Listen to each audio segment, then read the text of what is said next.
no dice de ese gobierno genocida, ¿no es cierto? Pero es eso.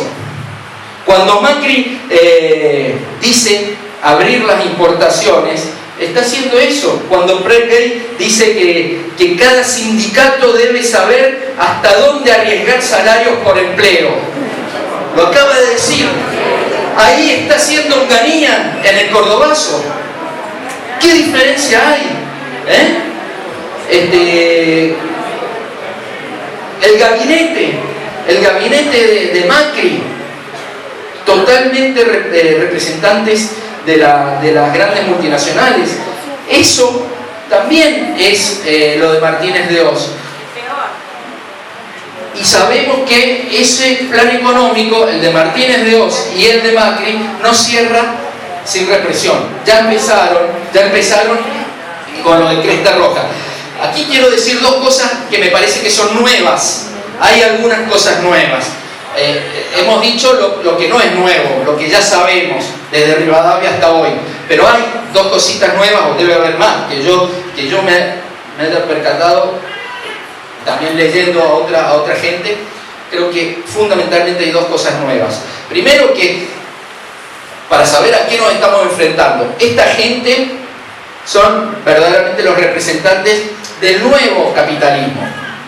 Es un capitalismo distinto, ya no es el capitalismo productivo que conocimos siempre y que nosotros sabíamos desde un análisis más marxista de que la ganancia del capitalista siempre era la plusvalía, es decir, el trabajo no remunerado, ¿no es cierto? El trabajo que me quedo yo.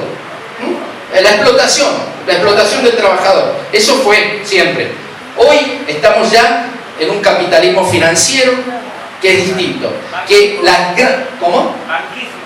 Banquismo, claro. Y que pero además no solo de los bancos, que se mete en todos los rincones de la sociedad. Es la especulación al extremo, ¿no es cierto? Las grandes ganancias ya ni siquiera se dan en la producción y en la explotación del trabajador, sino con la especulación. Lo vemos claramente en el campo, con la tecnificación, con el monocultivo, con la concentración en manos de unas pocas transnacionales de agronegocios, ¿no es cierto? Lo vemos como ya en Argentina no se consigue una semilla de soja que no sea transgénica, lo mismo pasa en México con el maíz, o lo mismo pasa en la India con el algodón. Vemos cómo los que dan los golpes en algunos de nuestros países son justamente estas empresas, Cargill, Monsanto, Syngenta. El golpe contra Lugo en Paraguay fue evidente. Y la mayor perversión de esa especulación es cada vez que prendemos la tele y vemos como algo natural. Ya eso nos tiene que seguir sorprendiendo, si no estamos cayendo nosotros también en el cinismo. Y vemos tranquilamente el tipo que dice los mercados a término, Agroverdad o el otro, todos los canales tienen uno, ¿no? Y te dicen cuánto va a valer el maíz en marzo del 2017 o la soja en octubre del 2016 o lo que sea. Eso es especular con una cosa tan estratégica como la tierra y sobre todo con los alimentos. Y muchas veces se llega al extremo de generar a propósito hambrunas en distintos lugares del mundo para que esa especulación tenga más sentido, ¿no es cierto? Sobre todo en África, sobre todo, y está clarísimo eso, cómo se generan las hambrunas para manipular el precio de las commodities. Entonces, ese es el capitalismo al cual nos estamos enfrentando. También en la industria y también en las ciudades. En el campo es más evidente, porque además hay una intención de despoblar el campo. Eso en Córdoba, en el norte de Córdoba, lo estamos viendo, ¿no es cierto? Porque la gente sobra y molesta. Y en las industrias también. Cuando Prenggei dice esto que dice, hay que ver a dónde le aprieta el zapato a los gremios, a los sindicatos, está diciendo, no chilles, porque si no te echamos. Y es la misma lógica de los 90, ¿no es cierto? Y es también, como decía la compañera, un terrorismo de Estado. Porque cuando vos extorsionás al trabajador con que se va a quedar sin trabajo y después lamentablemente se hace realidad, eso también es desaparición de personas. Digamos, un trabajador sin trabajo es nada. No tiene cara ni siquiera para mirarlo a sus hijos y explicarle qué está pasando, ¿no? es el robo de identidad. Un campesino sin tierra no es nada, un trabajador sin trabajo no es nada. Además del terrorismo que ejerce Praguer diciendo esto: aguántense cagarse de hambre, porque si no va a ser peor, si no se van a quedar sin trabajo. Volver a los 90, cuando ni siquiera tenía el pueblo trabajador la herramienta de la huelga. Tenían que hacer piquetes pidiendo: inclúyanme, porque estoy afuera, por lo menos quiero ser explotado. Entonces, en este capitalismo financiero, lamentablemente, sobra gente. Para ser crudo y directo, en el proyecto de país de Macri sobran 10 millones de compatriotas. Sobran, es así. Esto además está siendo estudiado en distintos lugares. Yo estuve ahora en California, en Los Ángeles, con un profesor de la Universidad de California de Los Ángeles que se llama Mike Davis. Tiene un libro que se consigue en Córdoba que se llama Planeta de Ciudades Favela, o Planeta de Ciudades Miseria, está traducido. Sus tesis las toma Leonardo Boff, el teólogo brasileño, y lo que dice Mike Davis es: el choque de civilizaciones no va a ser, como decía Huntington, contra los musulmanes o contra los chinos o alguna pavada así. El choque de civilizaciones ya está siendo dentro de nuestras sociedades contra los pobres, contra los trabajadores. Esto que anuncia Praguer, ¿no es cierto? ¿Por qué? Porque esa gente ya no me sirve, ya no le sirve al sistema para explotarlo, pero sigue molestando. Molesta cuando viene el pibe de gorra a limpiar los vidrios, molesta ver a los feos, sucios, malos y pobres, y entonces en muchos casos las policías militarizadas en distintas ciudades del mundo ya tienen como finalidad matar. Y también hay un genocidio en cuentagotas, como lo dice el Papa, que ocupa otros métodos, ¿no? El tema de la droga es uno.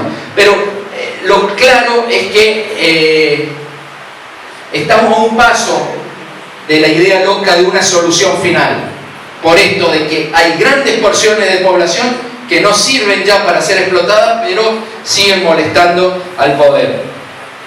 El MOUT es, por la sigla en inglés, son operaciones militares en territorio urbano. Es un plan del Pentágono que ha adoptado desde hace un par de años la policía de Córdoba. Cuando el ex jefe de policía Suárez decía: hay que ocupar el territorio, eso es el MOUT, ¿no? Y eso es entrar, como pasa en Brasil, entrar a las favelas a matar, ¿no? Y la segunda cosa nueva es esto que se ha dado ante la sorpresa de todos nosotros en el gobierno argentino, ¿no? El desembarco de un elenco de gerentes o de CEOs. Esto también es nuevo. También hay muy poco escrito, hay algunas cosas. Hay un libro que se llama La Gran Bifurcación y también se consigue en las librerías de Córdoba, que habla de esto.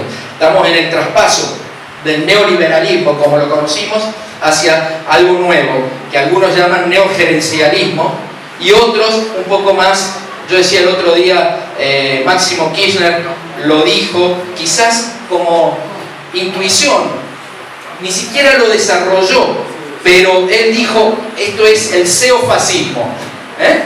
Es impresionante ver el ministerio, ¿no? Con cuadros gerenciales de la Shell, la Techin, LAN, General Motors, el grupo Clarín, Telefónica, ESO, Pan American Energy, JP Morgan, Citibank, Galicia, etc., ¿no? Lo que dicen estos autores de este libro, La Gran Bifurcación, es que en realidad los dueños del capital hasta mediados del siglo XX manejaban ellos las decisiones. Desde fines del siglo XX y sobre todo principios del siglo XXI ha surgido esta nueva casta, que es prácticamente una nueva clase social de los gerentes, los CEOs, que incluso en algunos casos son más poderosos que los verdaderos dueños del capital, ¿no? y, digamos, bajo la forma de tecnócratas también hay una ideología muy perversa ahí, ¿no es cierto? Entonces, la verdad que nunca había pasado todavía en ningún lugar del mundo. Había pasado muy poquito en el gobierno de Sebastián Piñera en Chile, algo con Vicente Fox en México y algo con Uribe en Colombia, pero lo que está pasando con el gobierno de Macri es inédito, ¿no? E incluso por ahí hasta tragicómico, ¿no? Es terrible porque poner al gerente de Shell a manejar YPF, ¿no? Juan José Aranguren como ministro de Energía, poner a Gustavo Lopetegui, gerente del ANU, a manejar Aerolínea Argentina de su lugar de secretario de Coordinación de Políticas Públicas, poner a Ricardo Burjaile, que es gerente de CRA, de Confederaciones Rurales Argentinas, a cargo del Ministerio de Agricultura, poner a Federico Sturzenegger, un hombre del Fondo Monetario Internacional, al frente del Banco Central, Alfonso Prat Gay, un hombre de la JP Morgan, al frente del Ministerio de, ya ni siquiera de Economía, de Hacienda y Finanzas. Entonces esa es la verdadera puerta giratoria, no es la que tanto hinchan con esto de los delincuentes que entran y salen. Estos son los delincuentes que entran y salen y se pasan de un lado del mostrador al otro. Están del lado del Estado y están del lado del privado y siguen trabajando siempre para sus verdaderos intereses. Y el mayor de los colmos, el colmo de los colmos, es poner a Oscar Aguado, un hombre de la voz, más allá de las cuestiones ideológicas que también, pero digo, es un hombre de la Voz del Interior, que fue durante muchos años miembro del directorio de la Voz del Interior, ministro de Comunicaciones. Digamos, es descarado, es impresionante la desfachatez y la frontalidad de lo que están haciendo. Marcos Peña decía el otro día, cuando intervinieron la AFCA y la FTIC, decía, se terminó la guerra contra el periodismo, ¿no? En realidad nunca hubo una guerra contra el periodismo, sí hubo una guerra contra los medios monopólicos, ¿no? Lo que pasa es que es cierto que alguna parte del periodismo es cómplice y esclava al mismo tiempo del poder mediático hegemónico, ¿no?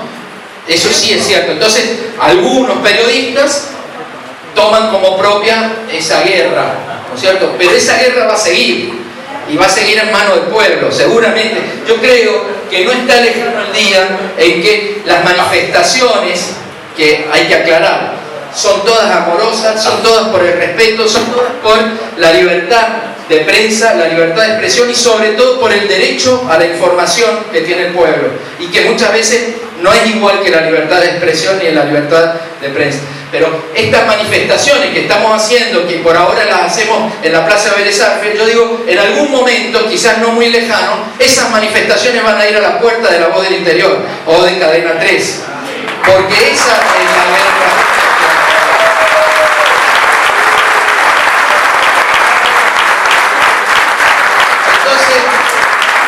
Porque en realidad lo que estamos en una guerra semántica, en una lucha por los sentidos, en una lucha por lo que quieren decir las ideas. Bueno, lo que dice Fidel, la batalla de ideas, ¿no es cierto? Por ejemplo, como para seguir graficando y bajándolo bien a tierra, lo que nos está pasando. Nos vienen a vender el Plan Belgrano. El Plan Belgrano usando la figura y el nombre de Manuel Belgrano para acercarse a la Alianza del Pacífico, al Tratado Transpacífico y al ALCA. Entonces, que se laven la boca antes de hablar de Belgrano. Nosotros vamos a estar para dar esa guerra de sentidos, pero con argumentos. Por ejemplo, cosas concretas.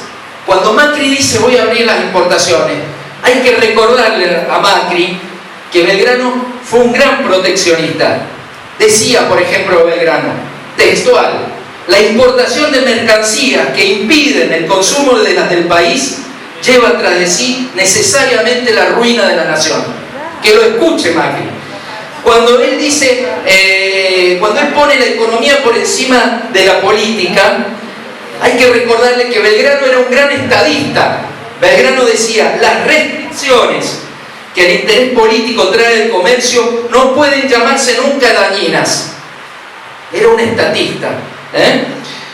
Cuando esta gente plantea este plan de desindustrialización que ya están planteando, hay que recordarle que Belgrano era un gran industrialista. Decía, el modo más ventajoso de exportar las producciones de la tierra es ponerlas antes a obra o a manufactura. Cuando dicen que le van a poner límites a las paritarias, cuando Pratt Gay dice que le va a poner límite a las paritarias, hay que recordarle que Belgrano era un gran defensor del mercado interno. Decía, la superioridad de las naciones depende de la superioridad de sus consumos. O sea, hay que ponerle plata en el bolsillo al pueblo, porque eso es bueno para la nación y para todos. Cuando dicen que van a negociar con los fondos buitre y van a arreglar ese tema, hay que recordarle que Belgrano decía, un mal imponderable al pueblo es el de los usureros, enemigos de todo ser viviente. A estos los traga la sustancia del pobre y aniquilan al ciudadano. Entonces, hay que responderle, tenemos que estar armados para esa guerra de sentido. Tenemos que saber qué diría Bolívar, por ejemplo, si la escuchara a Susana Malcorra decir que el ALCA es bueno o no es tan malo, que nos vamos a acercar a Estados Unidos, que tenemos, a mí me lo dijo en una entrevista, ella y Fulvio Pompeo, otro asesor en política exterior de Macri, tenemos que dejar de jugar con el club de los perdedores, basta de Bolivia, basta de Venezuela, tenemos que acercarnos a Estados Unidos. Bolívar decía, ya en 1814, los Estados Unidos parecen destinados por la providencia a sembrar de males la América en nombre de la libertad. Y Francisco de Bilbao fue un chileno, fue el primero que usó el concepto de América Latina en 1856, cuando se enteró que un filibustero norteamericano llamado William Walker había tomado el gobierno en Nicaragua y el gobierno de Estados Unidos lo había reconocido. Y él dijo, Francisco Bilbao dijo, nosotros, nuestros pueblos tienen muchas cosas en común. Tenemos la historia, la cultura, el idioma, la religión, pero lo que más tenemos en común es un enemigo que se llama Estados Unidos. Entonces, ¿qué diría San Martín? Que después de la vuelta de obligado le dio su sable a Rosas por habernos defendido de los ingleses y los franceses, cuando Macri dice, tenemos que mejorar las relaciones con Inglaterra, porque el gobierno de los Kirchner fue muy duro con el tema Malvinas. Hoy es 3 de enero, hoy estamos viviendo un aniversario de la ocupación de las Malvinas. Es una vergüenza. Entonces, ¿qué dirían? Eso, cuando uno se siente perdido, tiene que apoyarse en los grandes hombres y mujeres que hemos tenido. ¿Qué diría hoy Bolívar viendo esto? ¿Qué diría San Martín? ¿Qué diría Belgrano con todo lo que yo les leí si lee el plan económico de Macri y Pratt Gay? No se vuelven a morir. No se vuelven a morir, ni se desalientan. ¿Qué es lo que no tenemos que hacer nosotros? No nos tenemos que desalentar. Y además tenemos que tener claro, para eso está la agenda esa, que digamos que cada día del 2016, 2017 y hasta que volvamos, vamos a tenerlo a Belgrano, a Moreno, a San Martín, a Bolívar al lado nuestro. No se desalentarían, seguro que no, me parece. Volverían con más fuerza por sus sueños, lucharían más que antes, porque además, vuelvo a ese concepto, podemos, porque ellos pudieron, y nosotros también, ellos pudieron. San Martín y Belgrano se enfrentaron a un imperio mucho más poderoso que sus propias fuerzas y pudieron. Néstor Kirchner, Lula y Chávez se enfrentaron en el 2005 al representante del imperio y pudieron. Yo vengo ahora de Vietnam. Los vietnamitas con caña de bambú pudieron vencer al ejército más poderoso del mundo. al imperio más poderoso